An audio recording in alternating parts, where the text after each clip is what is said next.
मस्जिद को तोड़ा जाए, ये श्री राम नहीं कहता। अब भारत के किसी मंदिर को तोड़ा जाएगा, ये रहमान नहीं कहता, क्योंकि पानी की कोई जात नहीं होती है और रोटी का कोई धर्म नहीं होता है। और जहाँ पर इंसानियत जिंदा होता है वहाँ पर मजहब की कोई बात नहीं होती है। ये कहता है हिंदू खतरे में है, कोई कहता है मुसलमान खतरे में है, लेकिन उर्मिला ठाकुर कहती है न तो हिंदू खतरे में है न मुसलमान खतरे में। जब से नरेंद्र मोदी आया है पूरा हिंदुस्तान खतरे में है, देश का संविधान खतरे में है। आपको जो है आपका बाल बच्चों का जो भविष्य है आरक्षण आपका ना रहे, आज उसकी लड़ाई है। आज आपको तय करना होगा कि आपका जो लड़ाई लड़ने वाले आपके जो इसी दरभंगा के बगल में जननायक कर्पूरी ठाकुर जी समस्तीपुर में जो उन्होंने जब बिहार के मुख्यमंत्री बने, खास करके मैं अति पिछड़ा के भाइयों से कहना चाहती हूँ, इन्होंने कहे उर्मिला ठाकुर मैं कोई बड़े ठाकुर की बेटी नहीं हूँ, मैं दाढ़ी बनाने वाले की बेटी हूँ, जिसके पिता 5 किलो अनाज पर गांव में घूम के हमारे पिताजी दाढ़ी बनाने का काम करते थे। मैं उस दाढ़ी बनाने वाला का बेटी हूँ जिसको बाबू लालू प्रसाद यादव ने, इस देश और दुनिया का सबसे बड़ा समाजवादी नेता ने, उस विधान परिषद में एक दाढ़ी बनाने वाले के बेटी को भेजने का काम किया। आपको मैं इस मंच के माध्यम से खास करके अति पिछड़ा के भाइयों से कहना चाहती हूँ, जननायक कर्पूरी ठाकुर जी ने जब आपको 12% आरक्षण अति पिछड़ा के भाइयों ने देने का काम किए तो इनको लोगों ने गाली देने का काम किया। ये आरक्षण कहाँ से आई, विभिन्न तरह का गाली दिया गया और उनको कहा गया माँ की गोद सूनी है, कर्पूरी ठाकुर खूनी है, कर्पूरी कर्पूरा छोड़ गति धरस्तूरा। इसी आरक्षण को जब 90 में बाबू लालू प्रसाद यादव जी का उदय हुआ तो अति पिछड़ा के भाइयों आपके बाल बच्चा के लिए इस राज का आदरणीय समाजवादी नेता बाबू लालू प्रसाद यादव ने, आदरणीय इस राज की पहली महिला मुख्यमंत्री राजमाता राबड़ी मैडम ने उसको 18% करने का काम किए और उन्होंने कहे कि जो आरक्षण से आएगा आरक्षण से जाएगा और जो मेधा सूची से आएगा मेधा सूची से जाएगा। तब आपका बाल बच्चा, जब आपका बाल बच्चा कोई आरक्षण मिला तो आपका बेटा और बेटी सीओ बनने लगा, बीडीओ बनने लगा, दरोगा बनने लगा, एक डीएसपी बनने लगा और आपका बेटा बेटी डीएसपी बनने लगा। और बाबू लालू प्रसाद यादव जी के अथक प्रयास से जब केंद्र में पीपी सिंह की सरकार थी तो उस समय उन्होंने मंडल कमीशन जब लागू किए 27% आरक्षण पिछड़ों और अति पिछड़ों को, दलितों लोगों को, सारे लोगों को जब दिया गया तो अति पिछड़ा और पिछड़ा का बेटा बेटी एसपी और कलेक्टर बनने लगा। गरीब गुरुआ का जब राज आता है, गरीब के नेता को प्रताड़ित करने का काम करने वाली सरकार बैठी हुई है। आपको कहता है ऊपर देख के वोट करिए, ऊपर देख के वोट करिए। अरे भैया, आपका जो प्रधानमंत्री और नीचे देखता है गरीब लोगों का, नहीं देखता है। ये बिरला, टाटा, डालमिया, बजाज, मोदी, गोयनका, अडानी, अंबानी की सरकार है और कहते थे कि मुझे प्रधानमंत्री बनाइए। मैं जो हूँ देश का प्रधानमंत्री नहीं, देश का चौकीदार बनूंगा।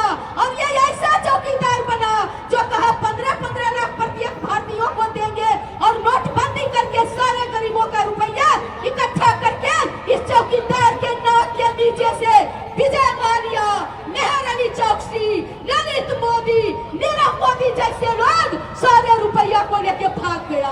अरे भैया चौकीदार साहब, और आपका युवा नेता बाबू तेजस्वी यादव ने अति पिछड़ा के भाइयों, आपके नेता ने जातिगत गणना करने का काम किए और सारे लोगों को ये बताने का काम किए जिसकी जितनी हिस्सेदारी होगी उसको उतनी भागीदारी मिलेगी। और उस 18% आरक्षण का 25% आरक्षण करने का काम किए। इतना ही नहीं किए, उस आरक्षण को 75% करके अति पिछड़ा के भाइयों आपके आरक्षण को केंद्र में भेजने का काम किए और नरेंद्र मोदी से कहे कि इसको 9वीं अनुसूची में प्रधानमंत्री जी शामिल कर दीजिए और आप देश में जातिगत जनगणना कराने का काम करें, क्योंकि आप जानते हैं बाबू लालू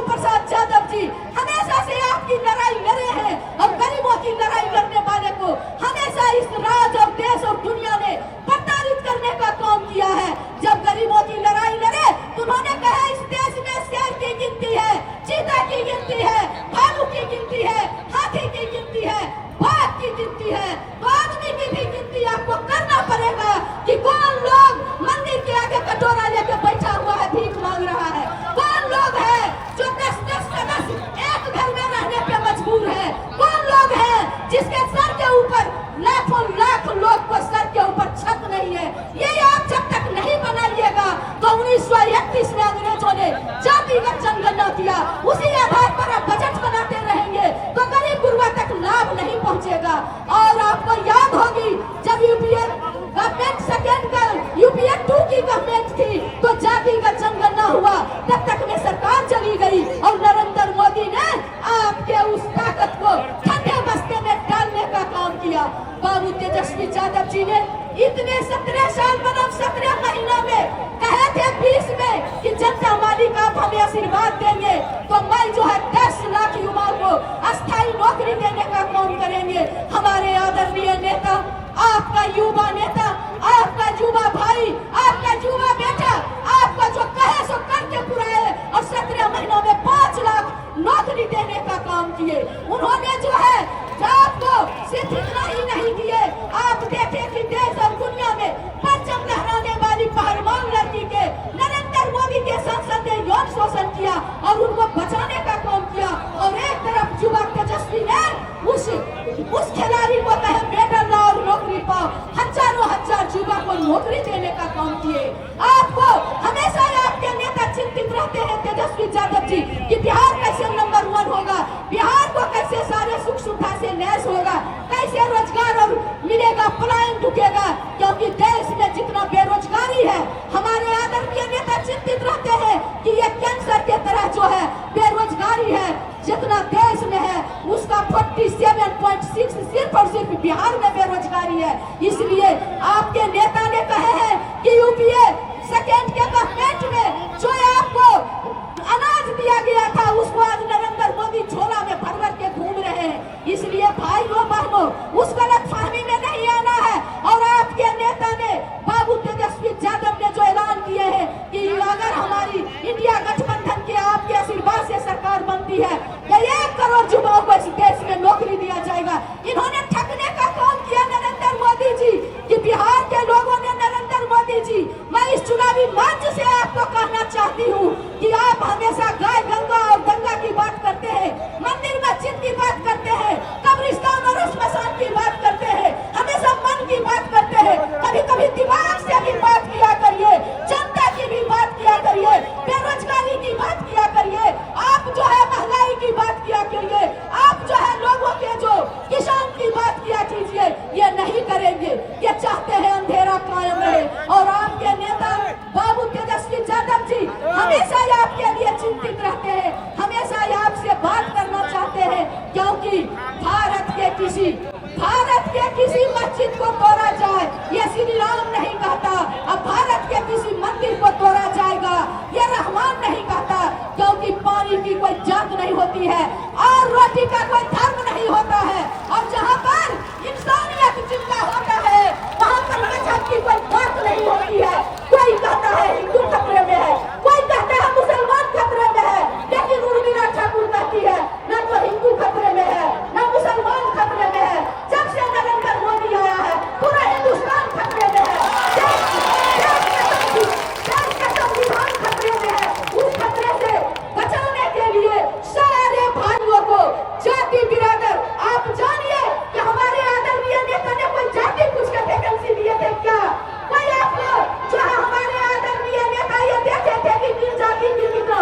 अरे हमारे आदरणीय नेता A to Z की पार्टी है, सबों का मान सम्मान है, सबों का वहाँ जगह है और सबों के लिए नेता चिंतित है कि किस तरह से आपकी अच्छी कमाई हो, किस तरह से आपके खेतों की सिंचाई हो, किस तरह से आपको दवाई हो, किस तरह से आपको की बातों की सुनवाई हो, उस पर कार्रवाई हो। इसके लिए आदरणीय नेता चिंतित रहते हैं। इसलिए देश और दुनिया में जो अच्छे काम किए हैं, चाहे वो अफ्रीका का नेल्सन मंडेला क्यों न हो, नेल्सन मंडेला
बेटी बचाओ